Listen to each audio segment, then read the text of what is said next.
Hey everyone, and welcome to The Explainer. Today we are diving into something totally fascinating and, honestly, deeply transformative. We're going to completely dismantle what's known as the invisible architecture of the precocious child. So if you've ever felt like you grew up a little too fast, or maybe you constantly feel the heavy weight of everyone else's emotions on your shoulders today, well, this explainer is made exactly for you. We're going to break down those hidden structures of your childhood and show you exactly how to make the shift from being a reactive slave to other people's moods into becoming the true sovereign architect of your very own life. Okay, let me ask you a question. Did you hear this a lot growing up? Were you constantly told that you were, wise beyond your years? Maybe you were praised for being the reliable one in the family, all while the actual adults around you seem to be just falling apart at the seams. Most people look at a child who grows up too fast as this massive success story. Society looks at you as this highly gifted kid who somehow miraculously bypassed all the messy, chaotic stages of childhood. You were probably praised for it endlessly, and I bet you probably wore that praise like a badge of honor, right? Well, I hate to break it to you, but I've got to hit you with a jarring, pure, clinical, and honestly devastating observation straight from the psychology of family dynamics. You weren't actually gifted. I know, it's a really harsh truth, but that perceived maturity of yours, it wasn't some kind of superpower. It was actually a forced response to the complete emotional bankruptcy of the adults in your life. You didn't organically just mature faster than the other kids. Actually, scratch that. It's more like you were drafted. Okay, let's dive into this. The technical term for what actually happened to you is being parentified. Literally, it means you were drafted into a war for stability that you were never, ever equipped to fight. You were forced into this impossible position where you had to somehow manage the emotional instability of fully grown adults. Today, we are really going to explore the massive psychological cost of becoming the Watchtower for your family, especially when you had to do it long before you even had the brain development to understand what it was you were watching out for. All right, let's move right into Section 1, Physics of the Household. To really understand why this parentification happened in the first place and how deeply it's wired into your psyche, we have to travel back in time. We need to look at the foundational dynamics of your childhood home, and this brilliantly illustrates the difference. See, in a healthy household dynamic, the parent acts as the marble statue. They are centered, they're stable, and they are completely unshakable. Because of that anchor, the kid gets to be the chaotic one. But in your case, those roles were completely flipped. You likely grew up with parents who were hysterical or emotionally deregulated, operating purely on loud, completely unpredictable emotion. Because their internal weather was a total hurricane, you had to survive by developing a hyper-attuned radar. You learned to read the absolute quietest signals of their anxiety or their need for approval way before they even realized it themselves. And this dynamic creates what the philosopher Machiavelli would call a revealed weakness in the hierarchy. I want you to really think about that for a second. The exact moment the person who's supposedly in charge, the parent, needs the child to stabilize them emotionally, boom. The natural protective authority of that bloodline completely dissolves. You weren't a kid anymore. You literally became the emotional shock absorber for a totally broken system.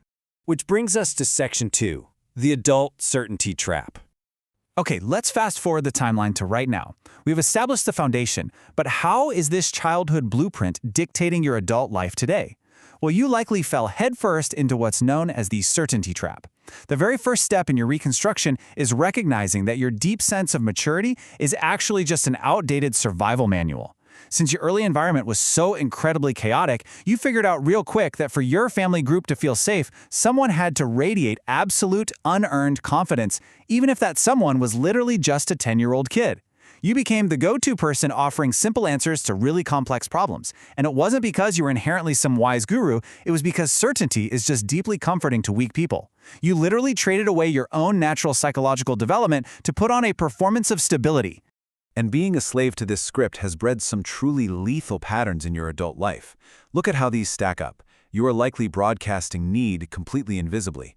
Because you were trained to be an emotional caretaker, you tend to enter relationships as a reactive slave, constantly scanning and monitoring other people's behavior just for evidence that you're safe. You probably find yourself constantly over-explaining your actions, right? You're endlessly seeking outside validation, which, when you think about it, is essentially asking the world for a permission slip just to exist. No wonder it's so completely exhausting. Machiavelli actually observed that a ruler who needs others has already begun to lose his power. And you know what? That exact same principle is absolutely true for you in your daily life. Every single time you reach outward for confirmation of your worth, every time you over-explain or try to manage someone else's mood just so you can feel safe, you are signaling to the world that you lack a center. You're showing everybody that your foundation is built entirely on their reactions instead of your own sovereignty. Moving right along to Section 3, Becoming the Architect. Let's move to and see how this builds, because we've thoroughly diagnosed the invisible architecture of the problem. Now it's time to shift entirely to the solution. Here is your reconstruction strategy. It is a ruthless, highly tactical three-step process designed to help you reclaim your absolute autonomy. We're going to adopt a clinical, authoritative approach here and walk through studying your origin, reclaiming your silence, and prioritizing your interior attention. Step 1 requires absolute objectivity. You absolutely must study your origin ruthlessly. This means looking at your family tree, not as some source of ingrained pride or blind loyalty, but treating it as a literal case study in failure. You need to clinically identify exactly where your parents chose their own comfort over their purpose. Look for precisely where they weaponized your innocence just to soothe their own insecurities. Once you can clearly see this invisible architecture of your conditioning, it is time to firmly declare that you are burning that old blueprint to the ground. Now, what's really interesting about this slide is this incredibly powerful second move, reclaiming your silence. See, most parentified children are absolutely terrified of silence. They frantically fill the void with noise, cracking jokes, over-explaining, constantly checking on people just to manage their own creeping anxiety. You need to learn the mirror of the void. This means transforming yourself into an obsidian wall that is totally, completely impossible to destabilize. But how do you actually do that in practice, right? Well, it starts with a literal 4-second pause. When the people around you get chaotic, when the drama kicks off, your old childhood wiring is going to scream at you to jump right in and fix the whole shebang. Don't do it. You force a 4-second pause, you adopt a completely clinical tone, you just remain deeply rooted in your own mission instead of letting yourself get swept away in their storm. Step 3 is all about recognizing where your energy actually belongs. Your creative and intellectual power requires the void to flourish. The philosopher Schopenhauer totally understood this. He noted that the will of the species, that raw biological drive that just wants you to keep the peace and survive, well, it wants you constantly distracted by the trivial needs of everybody else. But if you want to build a life that actually echoes, you have got to prioritize sustained interior attention way over the endless emotional demands of your bloodline. And this brings us to your ultimate choice.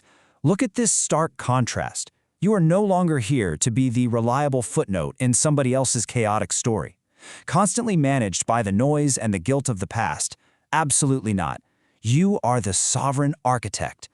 The architect authors their own mythology. The architect is the one who actually decides whether a dynamic or even a person is worthy of their presence to begin with. I want to challenge you right now to declare your intent. It is time to stop being managed by the ghosts of your past conditioning. Mentally adopt this incredibly powerful mantra. I choose with open eyes. You see the trap now, right? You see the invisible architecture, which means you now have the ultimate power to just walk right out of it. So the crucial point is this. You must commit to your own reconstruction. Build your new foundation in silence and emerge in force. The throne of your own life has been sitting empty for years. The only question left is, what are you going to build once you finally take it?